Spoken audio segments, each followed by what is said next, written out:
Yesu Christo, eya won juma, no ni mi ye.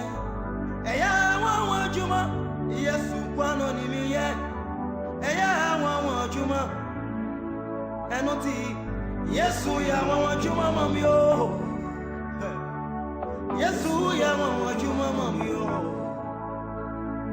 Yesu ya won juma mami o.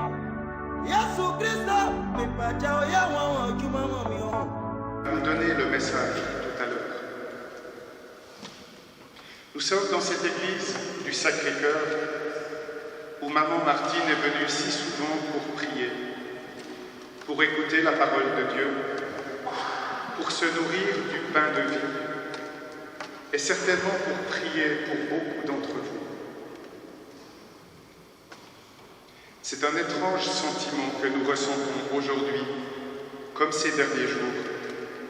Même si nous voyons le monde continuer à tourner autour de nous, nous avons l'impression que quelque chose s'est arrêté, que quelque chose du temps n'a plus de prise sur nous. Et c'est compréhensible, car nous sommes au croisement entre le temps et l'éternité. Et ce carrefour, c'est Maman Martine qui nous y a conduits. Nous sommes à ce moment si important de la vie d'une personne, le moment où elle quitte cet espace terrestre visible dans lequel elle a passé toute sa vie, où elle est née, où elle a grandi, où elle a appris, où elle a travaillé, où elle a souffert, où elle a aimé, où elle a accueilli d'autres qui sont venus après elle et qui sont là maintenant pour vivre ce moment avec elle. Nous sommes au croisement entre la terre et le ciel. La terre où nous sommes, nous, et le ciel avec un C majuscule que Martine commence à découvrir. Ce ciel dont elle savait l'existence et auquel elle croyait, et qu'elle découvre aujourd'hui tel qu'il est vraiment. C'est cette étape nouvelle pour elle qu'elle est en train de franchir. Cette étape qui comporte une part d'arrachement et de séparation avec ceux qui sont là sur la terre. Mais elle comporte aussi un autre aspect de retrouvailles avec ceux qui l'ont précédée, ceux qu'elle-même avait pleuré. Si vous éprouvez une grande tristesse en vous aujourd'hui, si des larmes font le trajet du cœur jusqu'aux yeux, c'est à cause de l'amour. C'est parce qu'un lien d'amour semble avoir été brisé. Elle a porté beaucoup d'entre vous dans son cœur. Et cela laisse des traces qui aujourd'hui se manifestent par un sentiment de vide laissé par son départ, par un sentiment de tristesse laissé par l'amour. Mais si le corps reste sur cette terre, et il est là devant nous, elle s'en est allée vers la face cachée à nos yeux de ce monde. Et l'amour ne reste pas dans le cercueil. Il demeure bien vivant avec elle. Elle l'emporte pour continuer à vous aimer depuis là-bas, autrement. Auprès de Dieu, cet amour va se purifier. Il ne sera plus captatif, inquiet, imparfait, mais il sera beau, gratuit, bienveillant, presque divin. L'amour ne passera jamais, disait l'apôtre Saint Paul. Aujourd'hui, Maman Martine est entrée dans l'amour avec un A majuscule. Elle est regardée par ce regard si bienveillant. Elle est comme dévisagée par les yeux d'un Père si bon pour repérer tous ces actes d'amour qui ont parfois été cachés derrière les limites de sa vie. L'Esprit de Dieu va mettre en lumière comme un vitrail qui est tout illuminé de couleurs, un jour de grand soleil comme aujourd'hui, tout ce qu'elle a donné d'elle-même pour aider ceux qu'elle pouvait, sa famille, ses amis, et des personnes que le hasard ou la providence avait mis sur sa route, et toutes les choses dont nous n'avons même pas conscience. Cet après-midi, nous allons dire notre adieu à votre maman, à votre grand-maman, à votre arrière-grand-maman, à votre parente, à votre amie. Nous allons prendre congé d'elle. Et nous allons la confier à Dieu en lui disant va dans la paix. Va et merci pour ce que tu as fait, pour ce que tu nous as donné, pour celle que tu as été, celle qu'elle a été. Il y aurait certainement beaucoup de choses à dire sur elle. Permettez-moi d'en relever seulement quelques-unes que m'ont confiées certains de la famille, que j'espère avoir bien relatées et que vous pourrez compléter avec vos propres souvenirs. C'est comme un petit parcours pour la retrouver, pour se souvenir des moments partagés avec elle. La petite Martine, elle a été petite, est née au Cameroun, avant-dernière d'une grande famille de 14 enfants. C'est là qu'elle a grandi. Elle va épouser en premières noces Robert Amourou, un banquier avec qui ils auront 12 enfants. Malheureusement, Robert va décéder au début de l'année 1988 et maman Martine va continuer de s'occuper seule de ses enfants. Sa famille, d'ailleurs, on me disait qu'elle était bien plus là encore, car beaucoup d'enfants l'appelaient maman. C'était une couturière qui était devenue femme d'affaires. On m'a dit que c'était une des premières femmes à conduire un pick-up. Lorsque son fils aîné est parti le premier en Europe, elle l'a ensuite rejoint et là commence la deuxième partie de sa vie. Lors d'un voyage à Lourdes, elle rencontre Charles Ziegler, veuf comme elle, et ils se marient le 13 décembre 1996. Comme il était de la Chaux-de-Fonds, c'est ici qu'elle est arrivée pour ne plus quitter cette ville. Les uns après les autres, ses enfants vont la rejoindre et trouver leur place dans leur nouveau continent. Pour faciliter leur arrivée, maman Martine a travaillé en faisant des ménages. Au décès de celui que vous appeliez Tonton Charles, il y a 5 ans, maman Martine a poursuivi sa vie là où elle habitait, à la rue du Madrot, juste en dessous. Passant la plus grande partie de son temps entre l'église et le téléphone pour prendre des nouvelles de sa si grande famille. Sa santé commençait à devenir moins bonne jusqu'à ce cancer dépisté en novembre dernier. Juste avant Noël, je suis allé la voir en toute extrémité. Elle me disait qu'elle allait mourir jeudi, comme ça on aurait pu faire les funérailles samedi. Ça aurait arrangé tout le monde en fin de semaine, spécialement ceux qui venaient de loin. Elle aimait tout organiser jusqu'à son dernier jour. Mais il y a tellement de monde qui ont prié pour un miracle que, au lieu de s'en aller vers le ciel, elle est retournée à la maison. Et vous avez encore pu vivre ces mois en sa compagnie. Et finalement, c'est vendredi dernier, juste avant minuit, qu'elle a rendu son dernier souffle. Elle n'avait pas peur de la mort, s'étant déjà remise à Dieu depuis longtemps. Mais elle avait peut-être un peu peur de s'en aller et de vous laisser, croyant peut-être que vous n'auriez pas pu vous débrouiller sans elle. C'était son tempérament, elle était comme elle était. Mais aujourd'hui, nous pouvons lui dire qu'elle peut s'en aller tranquille et en paix. Ses enfants et ses petits-enfants sauront se débrouiller. Pendant sa maladie, elle a montré la femme forte qu'elle était, continuant à vouloir aider les autres malgré les douleurs. Maintenant, elle peut se reposer de ses souffrances et se laisser accueillir par les bras miséricordieux de Jésus.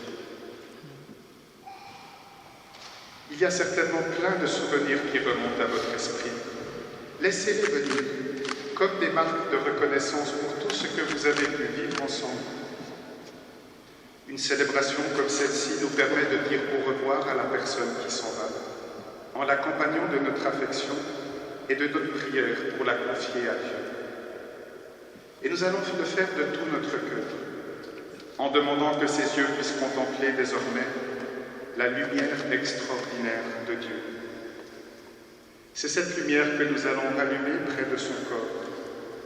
Souvenir de son baptême, où une flamme avait été allumée, signe d'une présence qui l'accompagnait discrètement, signe d'un Dieu miséricordieux qui brûle les péchés, signe d'une lumière qui a guidé ses pas et qui souhaite maintenant l'accueillir dans la lumière du ciel. Prions. Dieu notre Père, la mort de maman Martine nous rappelle notre condition humaine et que notre vie a une limite. Mais pour ceux qui croient en ton amour, la mort n'est pas la fin de tout. Il y a l'espérance des enfants de Dieu. Et pour nous brille la lumière du Christ, vainqueur de la mort, lumière de la foi, qui l'a conduit aujourd'hui à retrouver, dans l'obscurité de la mort, le Christ, notre lumière. Accorde-lui aussi d'entrer maintenant à son tour dans le soleil du matin de Pâques.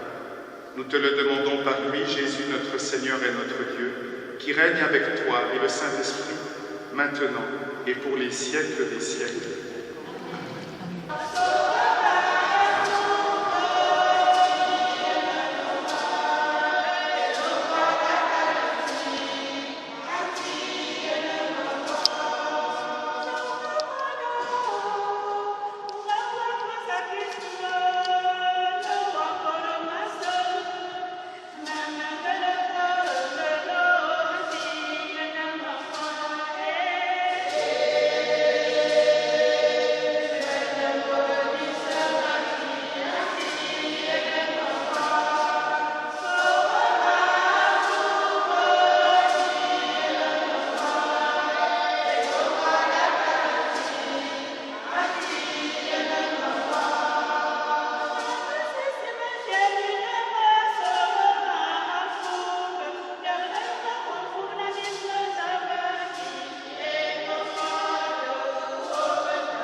la parole qui va nous édifier, l'évangile du Seigneur.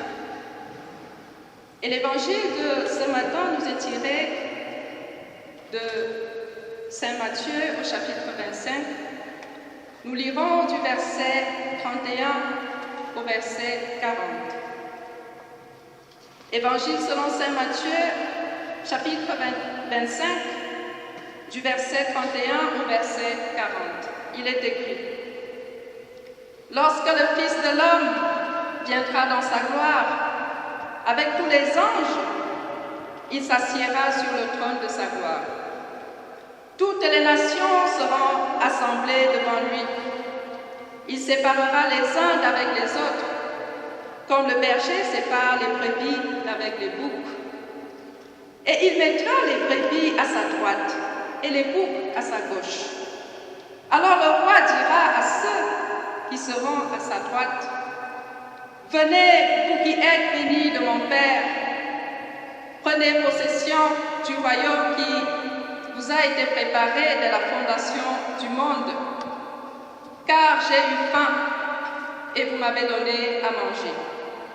J'ai eu soif et vous m'avez donné à boire. J'étais étranger et vous m'avez recueilli. J'étais nu et vous m'avez vêtu. J'étais malade et vous m'avez visité. J'étais en prison et vous êtes venus vers moi. Les justes lui répondront: Seigneur, quand avons-nous vu avoir faim et t'avons-nous donné à manger, ou avoir soif et t'avons-nous donné à boire? Quand avons-nous vu étranger et t'avons-nous recueilli, ou vu ou nu et t'avons-nous vêtu? Quand avons-nous vu malade ou en prison et sommes-nous allés vers toi? Et le roi leur répondra: je vous le dis en vérité, toutes les fois que vous avez fait ces choses à l'un de ces petits de mes frères, c'est à moi que vous les avez faites. L'herbe sèche, la fleur pas les temps, mais la parole du Seigneur demeure d'éternité en éternité. Amen. Prions le Seigneur.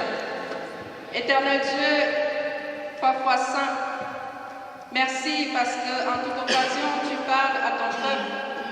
Voici ton peuple debout qui a soif de ta parole. Descendons du Saint-Esprit, afin qu'en cette occasion de recueillement, que nous soyons également disposés à être édifiés par ta parole de vie. Viens donc disposer les cœurs à l'écoute de cette parole et que je sois juste celle qui la transmet, au nom de Jésus-Christ notre Seigneur. Amen. Veuillez vous asseoir.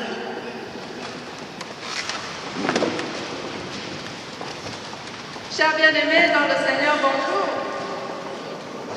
Rebonjour.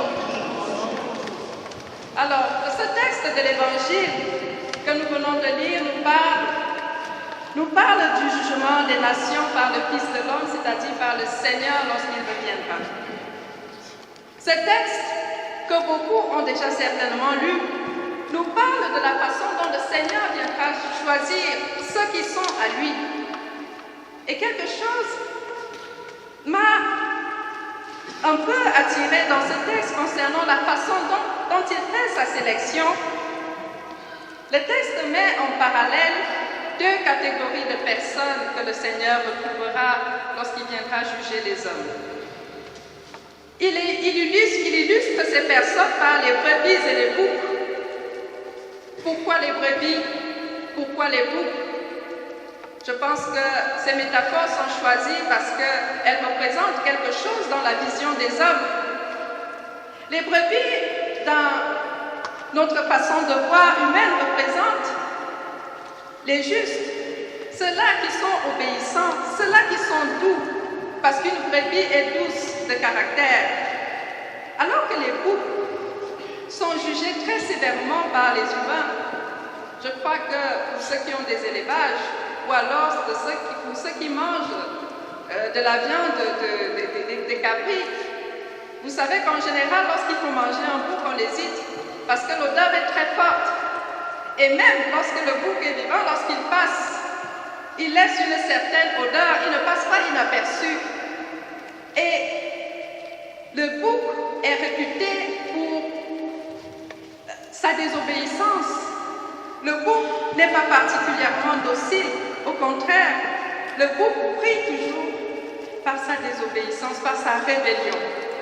Alors, le Seigneur met en parallèle ces deux catégories de personnes lors de son jugement dans ce texte.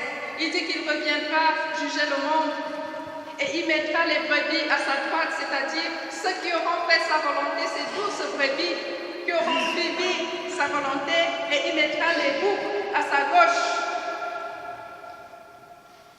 Et dans la lecture que nous avons faite, il dit ce qu'il adviendra des brebis. Les brebis du Seigneur pourront hériter du royaume de Dieu. Les brebis du Seigneur auront un statut privilégié au-delà de ce monde. Les brebis du Seigneur hériteront de la vie éternelle que le Seigneur nous donne, celle qui a été rendue possible par le sacrifice qu'il a consenti en mourant sur la croix pour nous.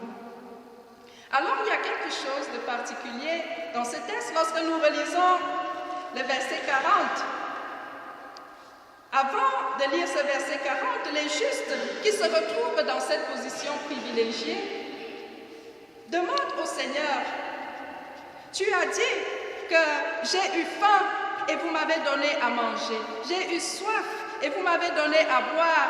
J'étais étranger et vous m'avez recueilli. » C'est vrai qu'on ne se souvient pas de tout ce qu'on fait dans une vie, que ce soit en bien ou en mal. On ne se souvient pas toujours. Mais visiblement, Dieu se souvient. On ne se souvient pas toujours, mais le monde également se souvient. Alors, je voudrais qu'on parle aujourd'hui de la mémoire de Dieu et de la mémoire des hommes. Quand avons-nous vu nus et avons-nous vêtus?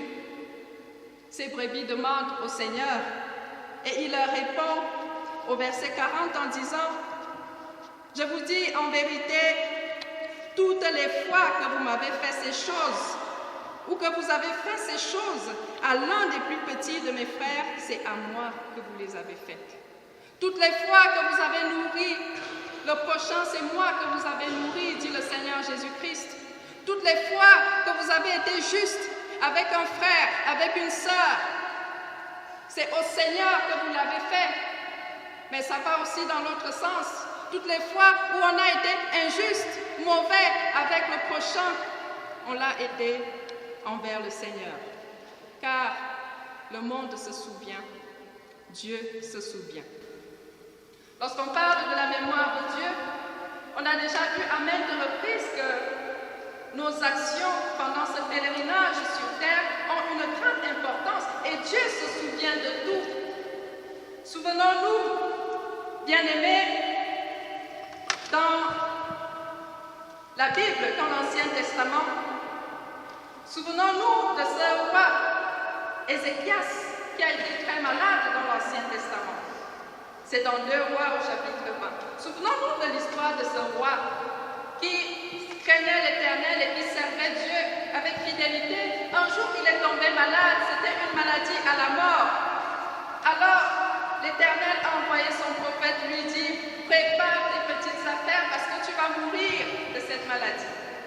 Ce roi qui était triste, qui n'était pas psychologiquement prêt à partir, a dit à l'Éternel, souviens-toi, ça nous lisons 2 Rois au chapitre 20, verset 3, il dit, ô Éternel, souviens-toi que j'ai marché devant ta face avec fidélité, avec intégrité de cœur, et que j'ai fait ce qui est bien à tes yeux.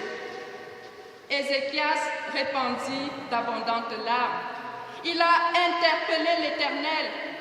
Il a sollicité son souvenir. Souviens-toi de tout ce que j'ai fait. Je suis peut-être imparfait, mais souviens-toi que je t'ai servi avec fidélité. Et le texte de 2 Rois nous dit que Dieu s'est souvenu. Il a été sensible à la demande d'Ézéchias et il lui a accordé 15 années de vie supplémentaire alors qu'il avait déjà décidé qu'il devait partir.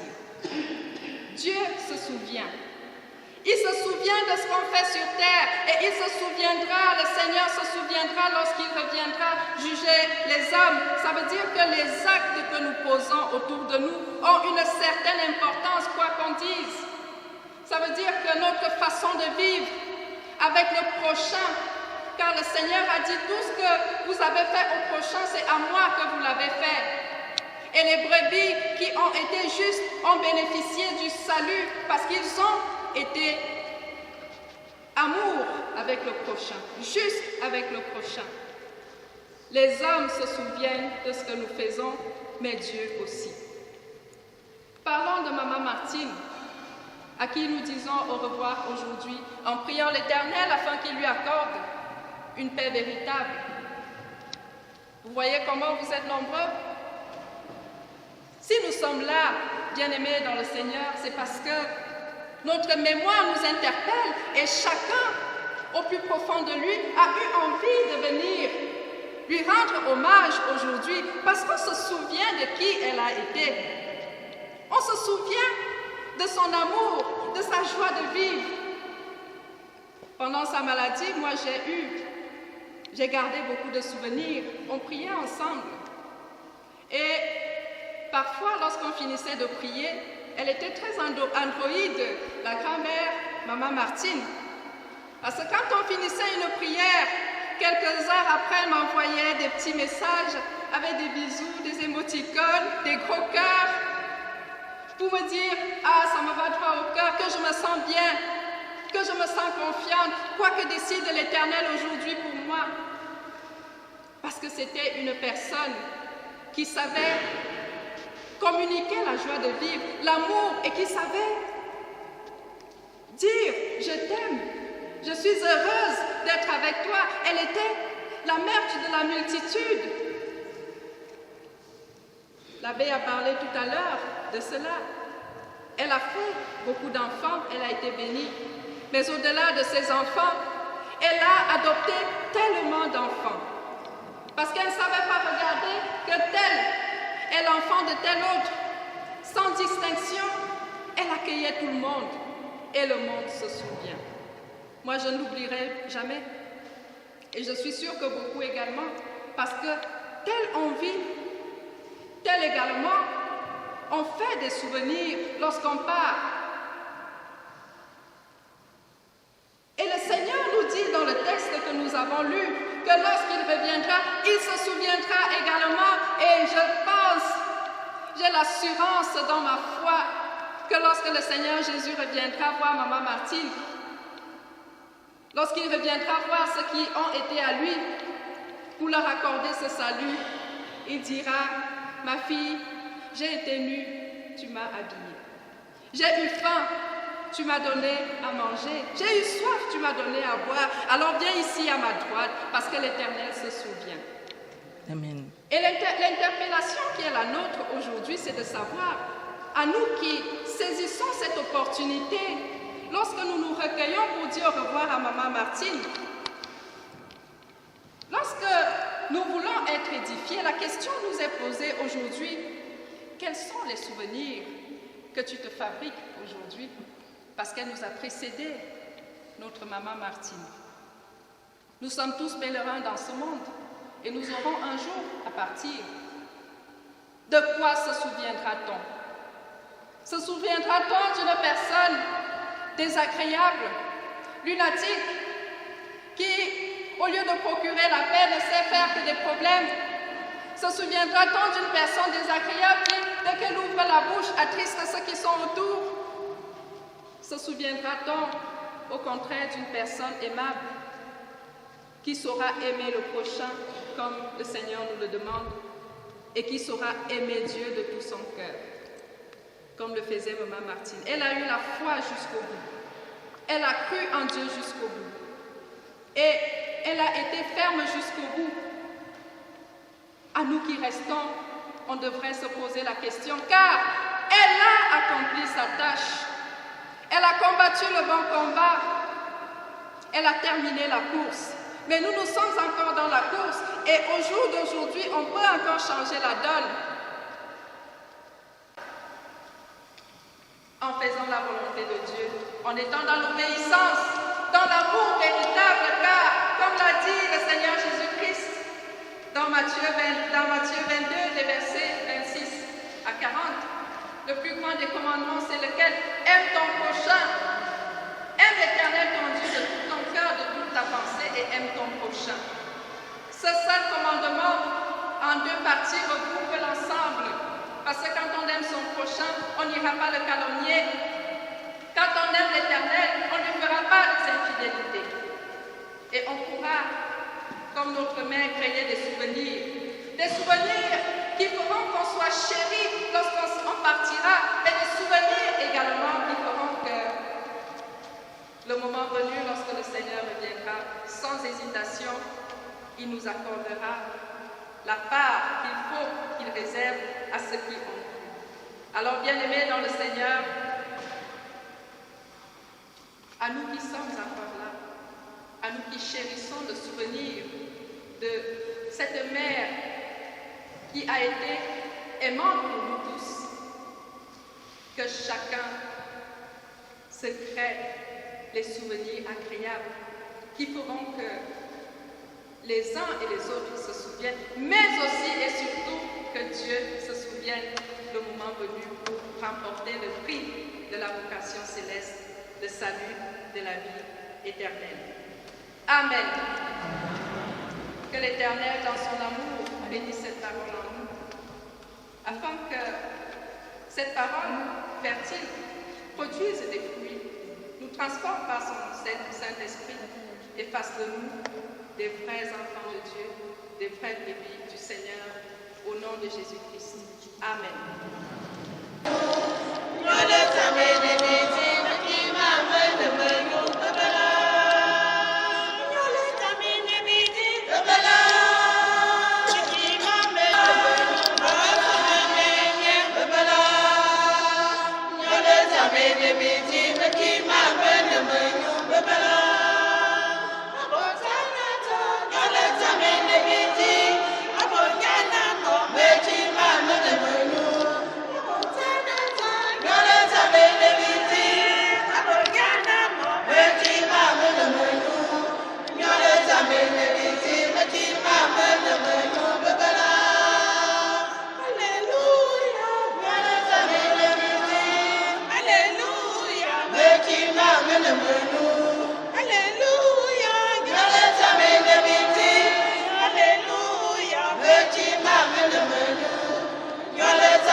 Dans cette grande union avec nos frères et sœurs.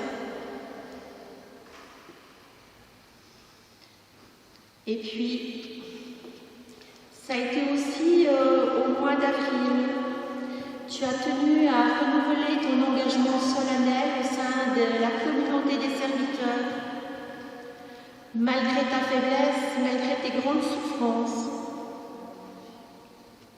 Tu as été fidèle à apporter dans la prière journellement un prêtre qui t'avait été confié, ainsi que toutes les intentions de la communauté.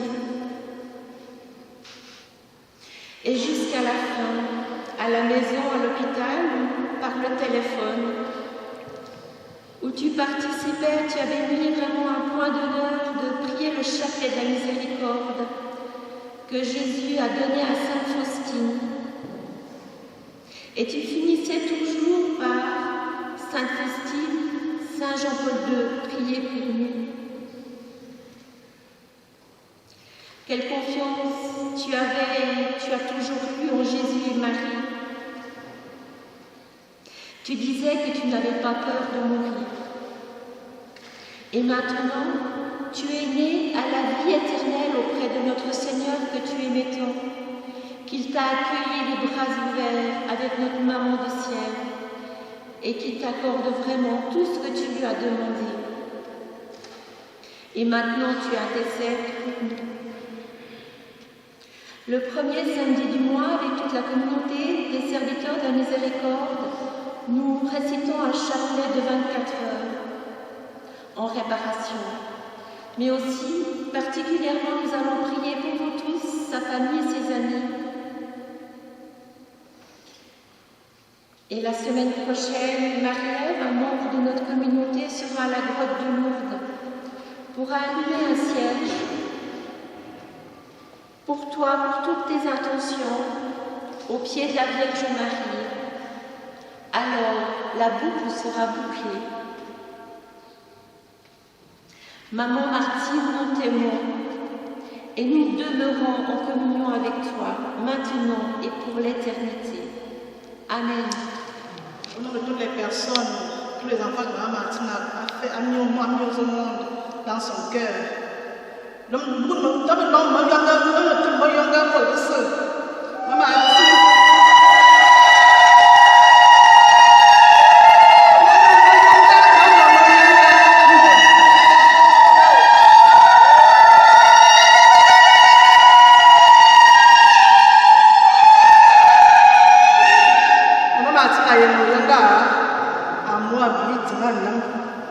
J'en suis témoin.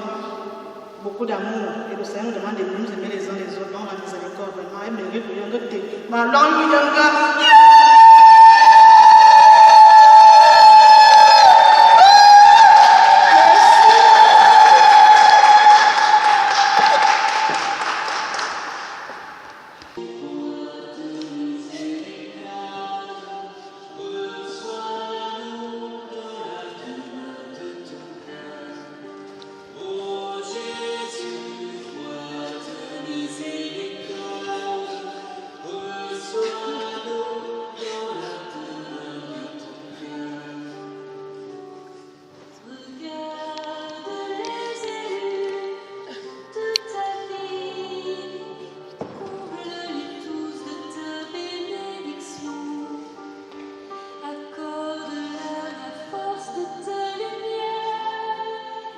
quelques mots. Comme on vient de parler d'amour, c'est une femme qui a eu beaucoup d'amour pour tout le monde. Nous, ses enfants, ses petits-enfants, ses arrière-petits-enfants, les sœurs comme Stéphanie, nous en avons plein. Donc c'est un mot qui symbolise en fait son passage sur terre, l'amour, le partage. Elle donnait, sans compter. Nous, ses enfants, malgré les âges que nous avons aujourd'hui, on ne comprenait pas pourquoi elle voulait toujours savoir ce que nous faisons dans la vie. C'était ça, Martine. Toujours, elle ne gardait rien pour elle. Elle donnait toujours. Vous voyez le monsieur que je suis devant vous, elle est que je parte en vacances, que je suis au travail, et que je suis n'importe où, elle veut savoir si tu as mangé, si tu as assez pour résoudre tes problèmes. Elle était toujours là. Le deuxième mot que je vais garder de cette maman, c'est sa force.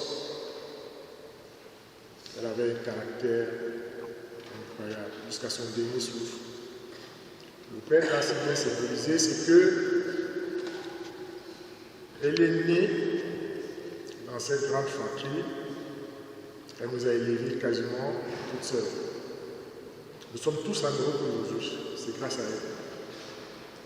Il y a des mamans qui abandonnent souvent, pas qui abandonnent parce qu'elles n'ont pas la force, parce qu'elles n'ont pas les moyens, mais elle a tout fait pour que nous soyons tous auprès d'elle. Qui est à Paris, qui est au Luxembourg, qui est en Suisse, qui est partout. Donc, on ne peut que lui dire merci. Sa force de caractère, elle a montré jusqu'au dernier jour de sa vie. Jusqu'au dernier jour de sa vie, elle s'est battue comme pas possible pour continuer à vivre. Elle m'a demandé de l'eau. Je n'ai pas pu lui donner de l'eau parce que les médecins ont dit qu'elle ne peut plus boire de l'eau. Mais elle a eu la force de se lever de son lit et m'a cravaté. Que mon fils, tu me refuses de l'eau.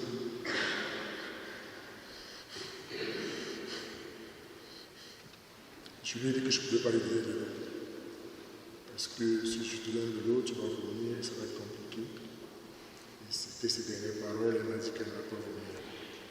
Et elle n'a plus jamais parlé jusqu'à ce qu'elle décède. Donc, ce sont ces deux mots qui symbolisent en fait la vie de notre maman, le passage de notre maman. C'est l'amour, le partage et la force. Et je exhorte nous tous qui sommes ici aujourd'hui, si chacun peut avoir ce type d'attitude dans sa vie pour qu'on garde que du bien. Que du bien de cette femme. Nous, les enfants, nous gardons beaucoup de bien. Donc, je vous remercie pour tout l'amour que vous nous apportez. Merci. Nous allons accompagner Chouette avec le cantique. Binga Yokolo Signou, d'après la prédication de notre pasteur. C'est un cantique en mots, le 129. Les souvenirs, que les souvenirs et que de bons souvenirs de Maman Martine resteront gravés dans nos mémoires. Folk. Binga Yokolo Signou.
Seigneur, sauve-moi. Mon maman est partie où? Mon maman est partie où?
Je vous déteste.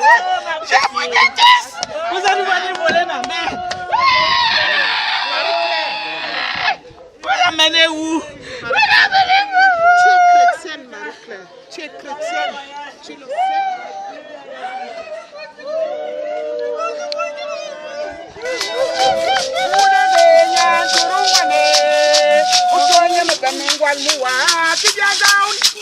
Ana Maria, Ana Maria, Oguma, Oguma. Ana Maria, Ana Maria, Oguma, Oguma.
Ufri sara saroba